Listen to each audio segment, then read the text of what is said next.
In 2020, a 14-year-old trainee named Niki appeared on Island, Mnet's survival show for what would become ENHYPEN. But within weeks, adults were calling him malicious and saying he had no right to be an idol. He had moved to Korea alone at 13. He could barely even speak the language. And this was just the beginning. However, 4 years later, that same person would be given full creative control over a solo performance, directing everything himself. The industry spent years telling him he didn't belong. So then how did he get to such a point that an acclaimed dance studio was highlighting that? To fully understand that, we have to go back to before he even thought about taking on Island. If you enjoy thoughtful, positive content about ENHYPEN just like this, consider subscribing. Niki started dancing when he was 3 years old. His parents owned a dance studio in Yokohama, Japan, and his dad used to play Michael Jackson music videos for him at home. He started by copying the dances on his own, and then he wanted to learn for real. Given his family's involvement in dance, he learned several different styles early on. Ballet, jazz, hip-hop, contemporary, b-boying, freestyle. By the time he was just 5 years old, he was training across multiple different genres. By 9, he'd passed an audition for a concert choreographed by Travis Payne, one of Michael Jackson's choreographers. He performed Smooth Criminal at Yokohama Arena. Niki was just 9 years old. The routine was even overseen by someone who'd worked directly with the person he'd been copying since he could walk. By 11, he was on stage with SHINee at Tokyo Dome, an 11-year-old performing alongside one of the biggest groups in K-pop history at one of the most famous venues in Asia. To say he was a dance prodigy at this point would be an understatement. But then, at 13, he left it all behind. Back when he was 12, he auditioned for Big Hit Entertainment, but he didn't get in. A year later, he re-auditioned in Korea, and this time he successfully passed. He joined B-Lift Lab and moved to South Korea alone. Everything he'd built in Japan was built on dance. It was the best thing he knew, but where he was going, it would hardly be enough. Niki arrived in Seoul in 2019 when he was 13 years old. At this point, he didn't understand Korean at all. He moved into a homestay by himself and started sending photos to his mother every day so she wouldn't worry about him. This period was incredibly lonely for him. He says the only thing that got him through it was looking at pictures of his family. The dance styles in Korea were completely different from what he'd spent his entire childhood learning. The movements, the technique, the way performances were structured, the one thing he was best at in the world didn't work the same way here. As a result, he felt like he wasn't good enough. He trained for about 8 months. That was one of the shortest training periods of anyone who would go on to compete in Island. And on top of that, B-Lift's trainee rules restricted how much the trainees could even interact with each other. He could see the other trainees, he could watch them improve, but he couldn't talk to them, couldn't learn from them, couldn't ask for help. The system kept him isolated even when he wasn't technically alone. And years later, while reflecting on that period, he described it pretty coldly. The trainee period was the hardest. It was just repeating going to work and coming back. So in fact, not being able to talk to anyone made me feel quite lonely in that aspect. Niki was 14, alone in a foreign country with no friends and no real understanding of the new world he found himself in, training inside a system that was designed to keep him that way. And because he couldn't speak Korean, he couldn't learn from his teachers the way the other trainees could. He couldn't ask questions, he couldn't process their feedback. Every lesson hit a wall that had nothing to do with whether he was talented enough. That same boy would eventually perform at Coachella, but before he could get to that point, he was going to need to compete on national television. Island started filming in mid-2020, and Niki still couldn't really speak Korean. Everything that had been happening to him privately was about to become a public issue. The survival show took a kid who'd already been struggling in isolation and dropped him into a nationally televised competition where millions of people were watching. Every performance was filmed. Every evaluation was broadcasted. Every emotional moment was captured and aired. The trainees voted each other in or out. They lived together and practiced together and then selected who stayed and who left. The system was built so that surviving often meant hurting someone you'd gotten close to. And for someone who was unfamiliar with Korean still, it made it difficult for him to express himself in that language. The audience could see him react. They could watch him struggle, but they couldn't hear his side of anything because he didn't have the words to give them one. Whatever the edit showed, that became who he was. During the entry test, Niki performed Super M's jopping and scored 20 out of 22 votes. Nearly all the other applicants were immediately impressed. His talent and dance background got him in. However, too many people were accepted into the island initially. This meant they needed to eliminate 4 people and send them to the ground.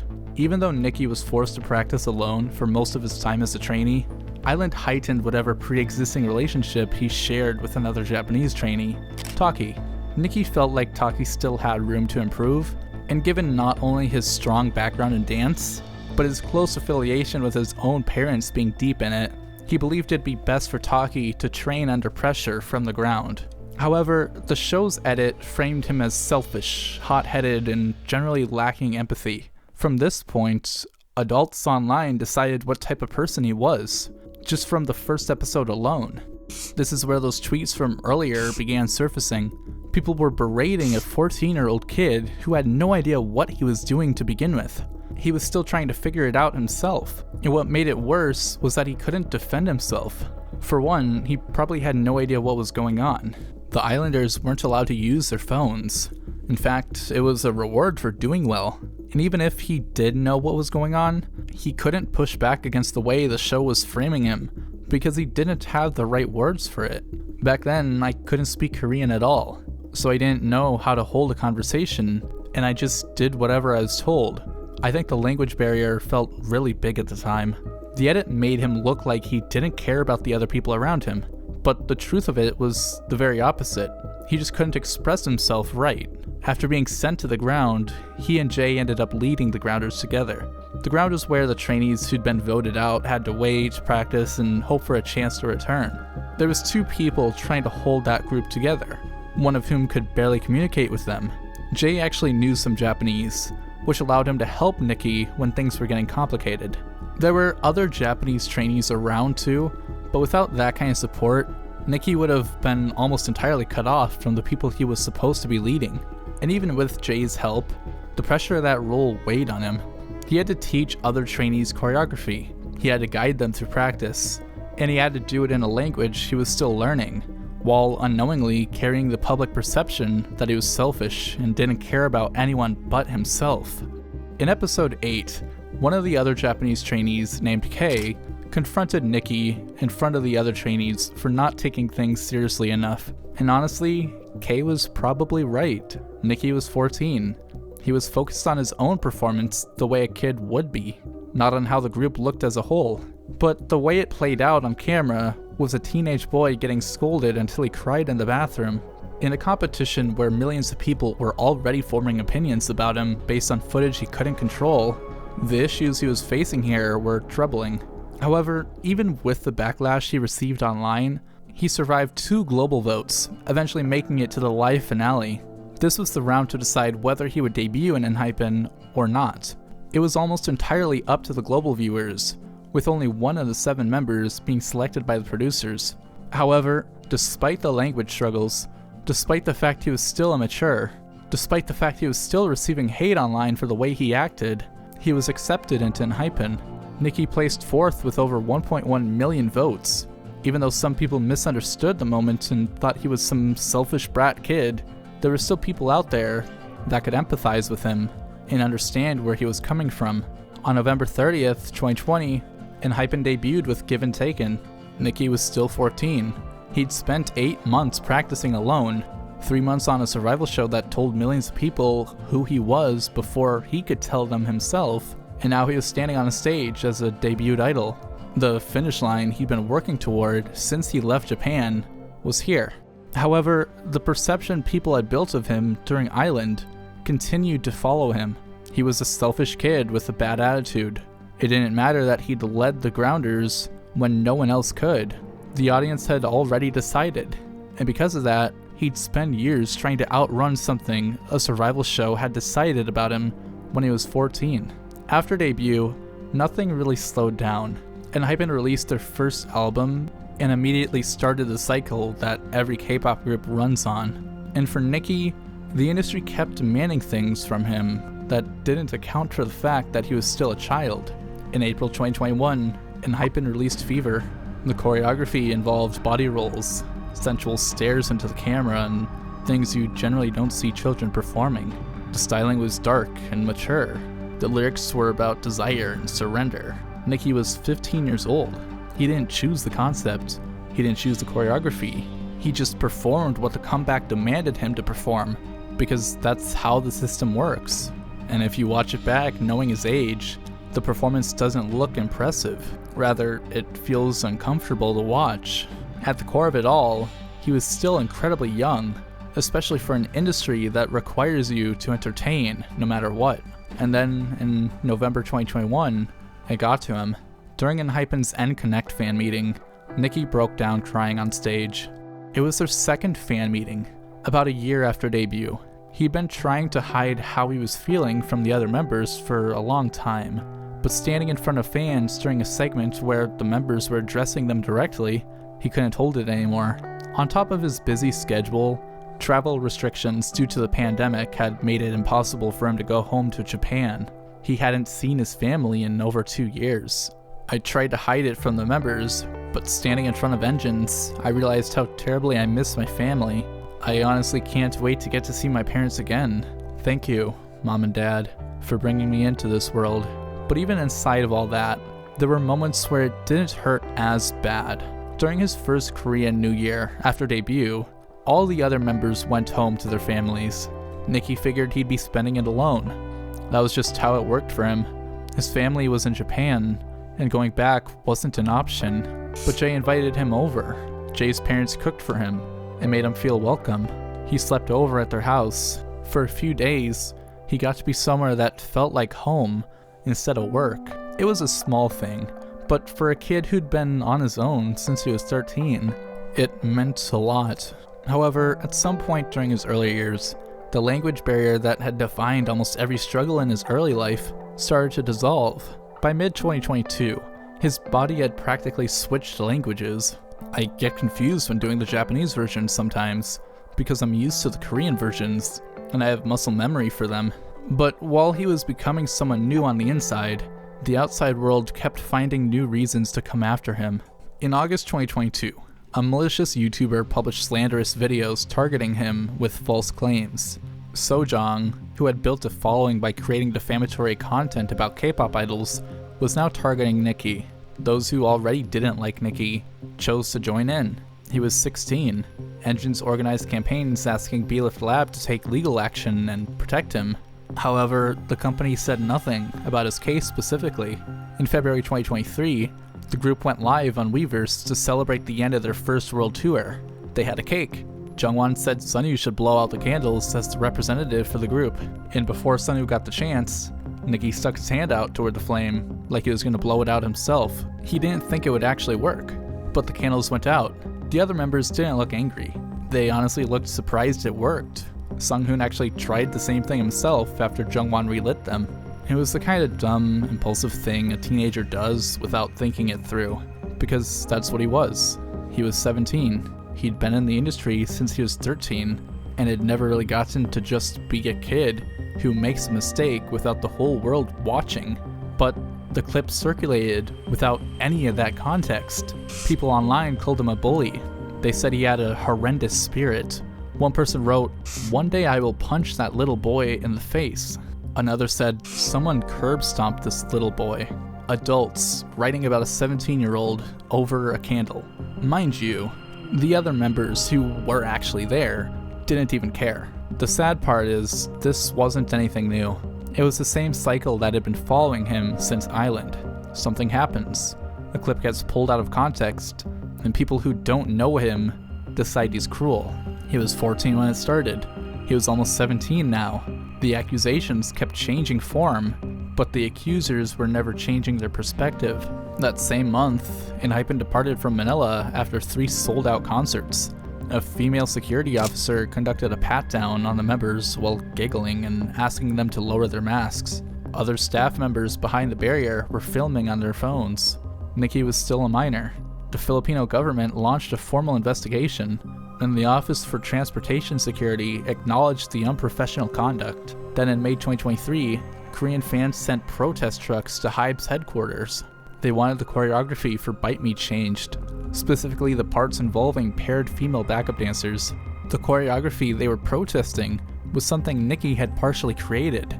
The company complied and adjusted the staging for several performances. Adults organized a public campaign against the teenagers' creative work, and the company sided with them. The boy who couldn't speak Korean, who practiced alone, who was told he didn't deserve to be an idol, would eventually say that Korea feels more like a home than anywhere except his hometown. But that was still a few years away, and in 2024, his nationality cost him in a way that had nothing to do with language. On February 29th, 2024, Niki posted on Weverse encouraging fans to hang in there until the weekend. The fan replied that they had the next day off, to which Niki asked why, and the fan told him it was March 1st, Independence Movement Day, a national holiday commemorating Korea's 1919 protests against Japanese colonial rule. Niki replied, "I'm jealous." He didn't fully understand what that day meant in South Korea, but he's Japanese, and in Korea, that combination was enough to start a hate train on, immediately receiving backlash for it, leading him to delete the posts and apologize the same day. "I apologize for my careless expression. I will be more careful in the future." The language barrier had been the first version of what his nationality cost him. This was something else entirely. He could learn Korean perfectly. He could integrate it completely. He could spend 5 years making Korea his home, and a single casual comment on the wrong day could undo all of it. This hate never really stopped. Through 2024 and into 2025, there were back-to-back waves of online campaigns targeting his voice, his looks, his attitude, thousands of comments at a time. In 2025, clips of him singing went viral because people thought his voice sounded too deep. They accused him of faking it. He debuted at 14 with the voice of a child, and now at 19, his voice had changed the way any teenager's voice changes. People turned that into a controversy. The Island edit led him to be called selfish. The candle incident called him a bully. Now they were saying his own voice wasn't real. The accusations people came up with kept changing, and the accusers never took a second to think about the person they were targeting. And somewhere inside all of that, the cost of being away from home kept building. During a Weverse Live in 2025, Niki reflected on this very thing. He hadn't been back to Japan, to his actual home, since before Island, about 5 or 6 years at this point. Even though ENHYPEN had traveled to Japan for concerts and schedules, he'd never been given enough time to actually go home. However, his dad responded on social media with a photo of Niki's dog. It's a small moment, but it's reassuring for him. Even though he hasn't seen his parents in years, he's still thankful for them. Thankful that they trusted him enough to go off to a foreign country. Through the slander, through the protest trucks, through the airport incidents, through the cultural landmines and the waves of online hate, through 5 or 6 years away from a bedroom he wasn't sure still existed, something had been changing. Not within the industry, not in the people who'd been coming for him since he was 14, but inside him, inside Niki. In May 2024, Studio Choom selected Niki as their Artist of the Month. He chose the performance genre. He had input on the outfits, the song selection, the choreography, the camera angles, and the lighting. Every element of the solo stage was something he touched. He directed the entire thing. Someone else had decided he'd perform a mature concept at 15, and he just had to do it. Now, he was the one making the decisions. The kid who couldn't communicate with his teachers 5 years earlier was now telling a production team what he wanted and watching them build it.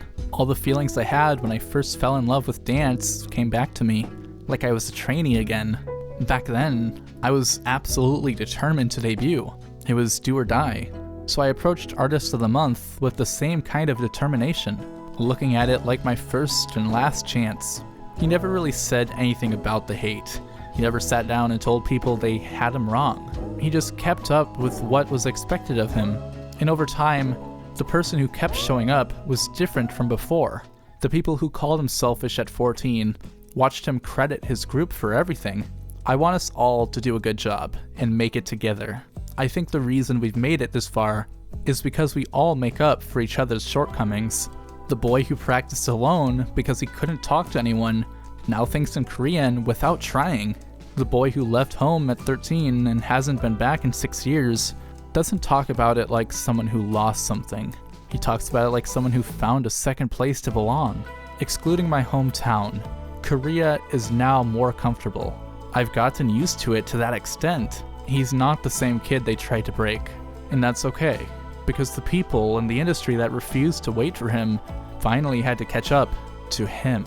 If you want to see how ENHYPEN never truly escaped the survival show system, even after debut, you can click the video on screen.